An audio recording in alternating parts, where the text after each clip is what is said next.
AP assembly సమావేశాలు కొనసాగుతున్నాయి. Live చూద్దాం. సమాధానం చెప్పేస్తారా? ధన్యవాదాలు అధ్యక్ష. గౌరవ సభ్యులు రాష్ట్రంలో బాలులు మరియు మహిళలపై దాడులు మరియు అత్యాచారాలు పెరుగుతున్నాయన్న విషయం వాస్తవమని అడిగారు అధ్యక్ష. కాదు అధ్యక్ష, అది తప్పు అధ్యక్ష. ముఖ్యంగా వాళ్ళకి సంబంధించిన రెండో ప్రశ్న ఉత్పన్నం కాదు అధ్యక్ష.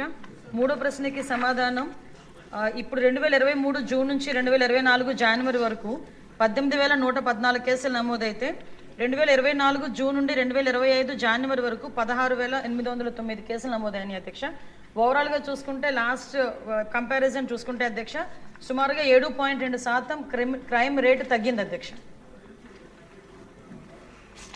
క్వశ్చన్ నెంబర్ 730 వంగలపూడి అనిత గారు. ధన్యవాదాలు అధ్యక్ష.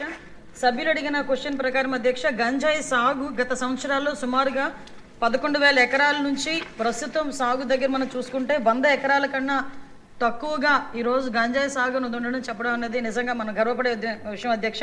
ఎందుకంటే సుమారుగా 11,000 ఎకరాల నుంచి ఈరోజు 100 ఎకరాల కన్నా తక్కువగా గంజాయి సాగు ఉండే పరిస్థితి ఉంది. దాన్ని కూడా నిర్వీర్యం చేయడానికి ఇప్పుడు ఈగల్ టీం ఏదైతే ఉందో గౌరవ చంద్రబాబు నాయుడు గారు మన సీఎం గారు ఏర్పాటు చేసిన ఈగల్ టీం కూడా దాని మీద కృషి చేస్తుంది అధ్యక్ష. మాదక ద్రవ్యాల మీద కఠినమైన నిబంధనలు అమలు చేయడం వల్ల అధ్యక్ష అరెస్టుల సంఖ్య కూడా చాలా పెరిగింది అధ్యక్ష. లాస్ట్ మనం అబ్జర్వ్ చేసుకుంటే అధ్యక్ష 1/10/2023 నుంచి 31/5/2024 వరకు 1995 అరెస్ట్ అయితే అధ్యక్ష నిందితులు అరెస్ట్ అయితే 1/6/2024 నుంచి 31/1/2025 వరకు 2,513 మందిని అరెస్ట్ చేయడం జరిగింది అధ్యక్ష. మూడో ప్రశ్నకి వర్తించదు అధ్యక్ష. శ్రీమతి గల్లా మాధవ్ గారు. ధన్యవాదాలు అధ్యక్ష. కూటమి ప్రభుత్వం ఏర్పడినప్పటి నుండి ఈ గంజాయి డ్రగ్స్ యొక్క రాకపోకలపై ఉక్కుపాదం మోపాలనే దృఢ సంకల్పంతో చర్యలు చేపడుతున్నారు అధ్యక్ష.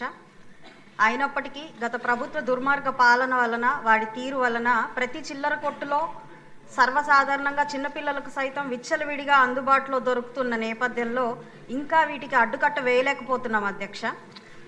రాష్ట్రంలో ఉద్యోగ కల్పన ఉపాధి కల్పన యువతకు ఎలా ఇవ్వాలి అని తపన పడుతున్న కూటమి ప్రభుత్వం ఉన్నప్పుడు కానీ ప్రశ్నించే గొంతుగా దేశ శక్తిగా ఉండాల్సిన యువతని అన్ని విధాలా నిర్వీర్యం చేసి ఈరోజు ప్రతి నియోజకవర్గానికి ఒక రీహాబిలిటేషన్ సెంటరు అడిక్షన్ సెంటర్స్ అత్యవసరంగా ఏర్పాటు చేసుకోవాల్సిన దుస్థితిని ఈ రాష్ట్రానికి తీసుకొచ్చారు అధ్యక్ష గత పాలకులు. అధ్యక్ష టీడీపీ హయాంలో శివారు ప్రాంతాల్లో చెక్ పోస్టులు పాట్రోలింగ్ ప్రహార చాలా సమర్థవంతంగా కొనసాగేవి అధ్యక్ష. గడిచిన 5 ఏళ్లలో ఈ తరహా నిఘాని పూర్తిగా తీసేయడం జరిగింది అధ్యక్ష. పట్టపగలే జనావాసాల మధ్య ఈ గంజాయి డ్రగ్స్ సేకరణ విపరీతంగా జరుగుతూ ఉన్నది అధ్యక్ష. మీ ద్వారా మంత్రివర్యుల్ని కోరుతున్నాను అధ్యక్ష. పూర్తిగా అర్బన్ ప్రాంతం అవడం వల్ల మా ఈ ప్రాంతంలో స్టూడెంట్స్ అదేవిధంగా బయట ప్రాంతాల నుంచి వచ్చే వాసులు చాలామంది ఉండడం వలన వీటి పట్ల ఈ వినియోగం పట్ల అవగాహన ఏర్పాటు చేయాలి అధ్యక్ష. అదేవిధంగా విపరీతమైన డ్రగ్స్ ఈరోజు వాడుతున్న నేపథ్యంలో బోల్డెన్ అరెస్టులు కూడా జరుగుతున్నాయి అధ్యక్ష. ఎన్నో రకాలుగా పేపర్లో చూస్తున్నాం అధ్యక్ష మా నియోజకవర్గం నుంచి. కాబట్టి ఆ పాట్రోలింగ్ వ్యవస్థ అదేవిధంగా అవసరమైన ప్రాంతాల్లో చెక్ పోస్టులను ఏర్పాటు చేసి సీసీ కెమెరాలను కూడా అత్యవసర ప్రాంతాల్లో ఏర్పాటు చేయాలి.